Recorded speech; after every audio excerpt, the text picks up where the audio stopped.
Minha amadinha rica e os grupos do Zap do Adelino. E aí, amadinho, o tema lá é esse. O pessoal fica falando negócio de porque Deus mandou, Deus pediu, Deus quer altar. E aí fica mandando texto aí dizendo que Deus quer altar, que precisa de altar para alguma coisa, ou seja, valorizando, né, o altar. E a igreja evangélica faz seu papel, né, porque ela tem um altar, dentro de cada igreja tem um altar. Tem que defender. Tem que defender. Então, estava nessa pegada, né? Onde a gente entende que, pelo menos no meu entendimento, né? Penso que o Rubens também, que no Antigo Testamento não é só Deus que está ali presente, né? Dando ordenanças ao povo, falando lá com aquele povo, né? E eu ainda vou mais longe, eu penso que até na questão envolvendo ali o início do Gênesis, do sacrifício de Caim e Abel, né? Que eles fizeram é sacrifício mesmo, né? Eu até acho bem esquisito. A oferta. É a oferta. A oferta do Caim e a oferta do Abel. Foi a oferta. O sacrifício que ia fazer era Abraão, né? Com Isaac, né? Aí depois apareceu Deus lá e não quis. Não foi isso? Não quis o do humano, mas quis o do bichinho. É meio bem esquisito essas questões todas. Mas aí, no caso aqui do grupo, aí o Adelino ele colocou uma passagem que eu mandei um áudio dizendo que o Pai Eterno, aquele que o Messias nos apresentou, não pede, né? Nunca pediu ou não pede que façamos altar para ele. Entende? Altar de sacrifícios ou oferta. Na visão do Antigo Testamento, o altar serve para quê? Para fazer holocausto, holocausto, né? Para matar, seja gente ou seja animal. Mesmo porque o Deus não aceitou as frutas. Né? Não aceitou as frutas, as mangas, as pitangas, né? As atas que tem aqui no quintal, ele não aceitou, ele aceitou o bichinho lá, né? Mas enfim, aí o Adelino ele colocou um texto aqui onde está em Gênesis 35:1. Amada, o Altíssimo, aquele que não habita em templos feitos por mão dos homens, ele não requer nada de nossas mãos. Quando você lê um texto de alguém requerendo alguma coisa, foge da característica dele. Vamos ver. Bem observado, é verdade. Gênesis 35:1. Depois disse Deus a Jacó: levanta-te, sobe a Betel e habita ali, e faz ali um altar ao Deus que te apareceu, né? Quando fugis da face de Esaú, teu irmão. Esse texto foi colocado aí no grupo pelo Adelino. Foi. Para provar que Deus pediu para fazer o altar. Tá certo. Interessante é você observar as características que compõem o indivíduo, seja quem for. É claro que nós não temos aqui o conhecimento da essência do Criador do todo. Exato. Mas nós lemos as características do Criador ditas pelo Messias, por Paulo, pelos apóstolos, né, amado? Sim. E de acordo com o Messias, o Pai, ele é bom, é o único bom que existe. De acordo com o Novo Testamento, não há sombra de variação no Criador. Não. Então, quando Paulo diz que o Criador não habita em templo feito por mão de homens, quando ele falou isso no Areópago, e diz que ele não necessita de nada de nossas mãos, seria difícil ele precisar que a gente fizesse para ele um altar. Alguma coisa, né? Então, amada, é importante ver as características das pessoas. Jacó, por exemplo, o que nós lemos de Jacó na Bíblia? Que Jacó, ele enganou o irmão dele. Tá certo? E enganando o irmão, também enganou o pai. Sim. Não é verdade? Porque ele roubou a progenitura do irmão e ainda roubou a bênção do pai. Exato. Então ele é Jacó. O que é Jacó? Enganador. Né? Então quer dizer, será que o Criador compactua com enganadores? Depois ele vai morar com Labão e lá ele aprende com Deus dele, uma mágica para tomar todo o rebanho do Jacó. Certo. Labão era 171. É aquela parte da mandinga, não é? Da mandinga. Você tinha um 171 lá que era Labão e tinha outro 171 que era o Jacó. Era cobra engolindo cobra. Por que eu digo que Labão era 171?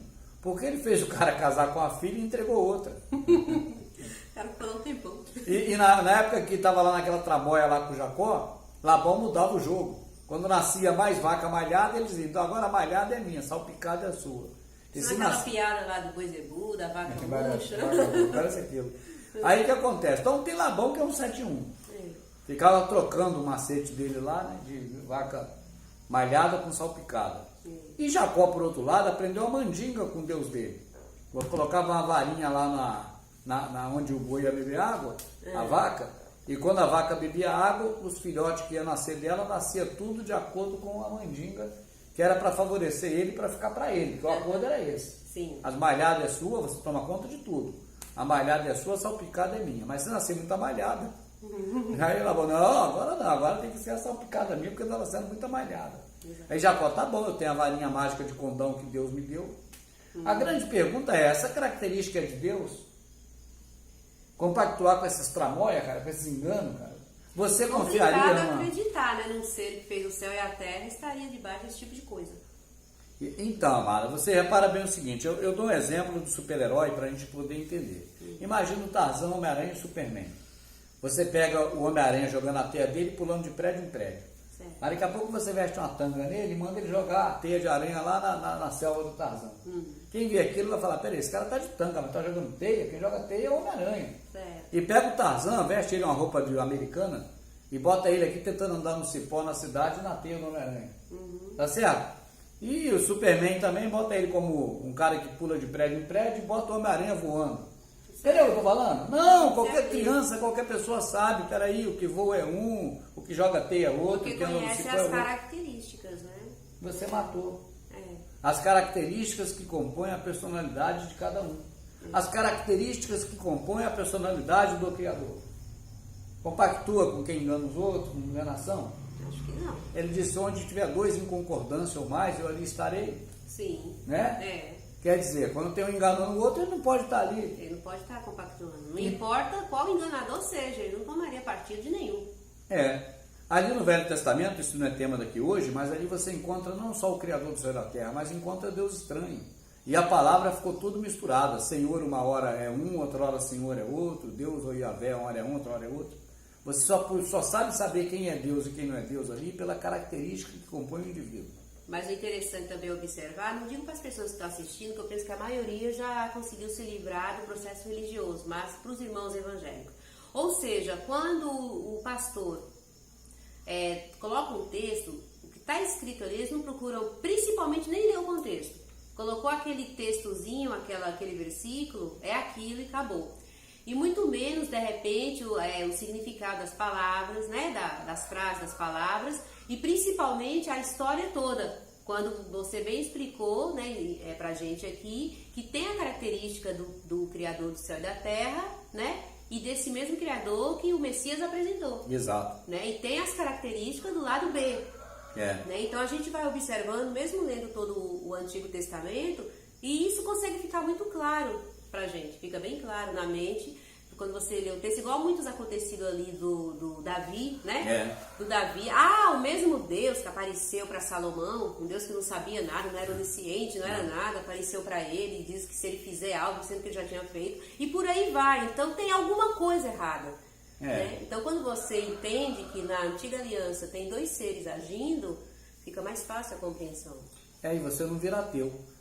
A Madinha falou uma coisa muito interessante. Os pastores, por ter muita credibilidade, ele fala o que ele quer falar e manda o pessoal ler um pedacinho na Bíblia, um verso pequeno, só para, tipo assim, assinar abaixo do que o pastor disse. Aí quando a pessoa lê aquilo ali, fecha, fala, é isso mesmo que o pastor falou, está aqui. Mas não sabe que o contexto é outro, a história é outra, entende? Então é muito difícil você ir por essa linha. Melhor é você deslavar a sua mente, limpar tudo, né, daquilo que foi colocado pela religião e ler de forma simples. Aí você analisa as características do pai. Será que se aplica o pai pedir para poder fazer para ele um altar? Sendo que nós lemos no Novo Testamento um monte de vezes que o Criador não folga com essas coisas. E hoje então não se fala, né? E mais dois exemplos muito bons do que você disse, que os irmãos acreditam tanto nos líderes que depositam neles uma fé cega, né? Tendo em vista a questão do próprio Lúcifer, né? Na cabeça, no imaginário, aí, tanto do cristão como do não cristão, né? Que a gente vê ali, até em filmes, até em músicas também, quando se fala de Lúcifer, acha que é Satanás, e não é. Não é. Não é Satanás. Aquela questão também do anjo que caiu do céu, que virou o demônio, né? E tudo isso, é porque de tanto falar dessa forma, pregar, né, décadas e mais décadas, o povo acredita, e uma mentira falada muitas vezes não é verdade. É isso aí, mas então, gente, aprenda, sabe o quê? A olhar na Escritura, no Velho Testamento, quando você lê, que ali tem 2 deuses, você só precisa passar pela peneira da característica. Se tiver características do Messias, de coisas que o Messias indicaria, ensinaria, faria, é o Pai. Se for coisas que o Messias não faria, não aceitaria, não ensinaria, não é o Pai. É o único jeito, restou hoje. É verdade.